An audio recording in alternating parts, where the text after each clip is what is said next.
What is yoga? The word yoga is derived from the Sanskrit root yuj, meaning to bind, join, attach, and yoke, to direct and concentrate one's attention on, to use and apply. It also means union or communion. It is the true union of our will with the will of God.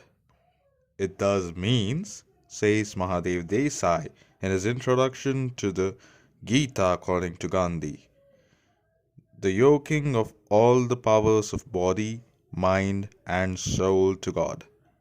It means the disciplining of the intellect, the mind, the emotions, the will, which that yoga presupposes. It means the poise of the soul, which enables one to look at life in all its aspects evenly. Yoga is one of the six orthodox systems of Indian philosophy. It was collated, coordinated, and systematized by Patanjali in his classical work, the Yoga Sutras, which consists of 185 terse aphorisms. In Indian thought, everything is permeated by the Supreme Universal Spirit, that is, Paramatma or God, of which the individual human spirit, that is, Jivatma, is a part. The system of yoga is so called because it teaches the means by which the Jivatma can be united to or be in communion with the Paramatma and so secure liberation, moksha. One who follows the path of yoga is a yogi or yogin.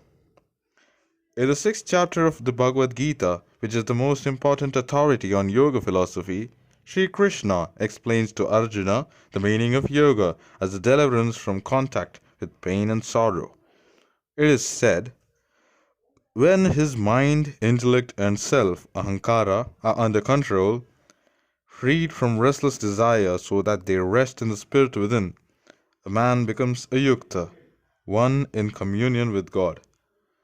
A lamp does not flicker in a place where no winds blow. So it is with a yogi, who controls his mind, intellect, and self, being absorbed in the spirit within him. When the restlessness of the mind, intellect, and self is stilled through the practice of yoga, the yogi, by the grace of the spirit within himself, finds fulfillment.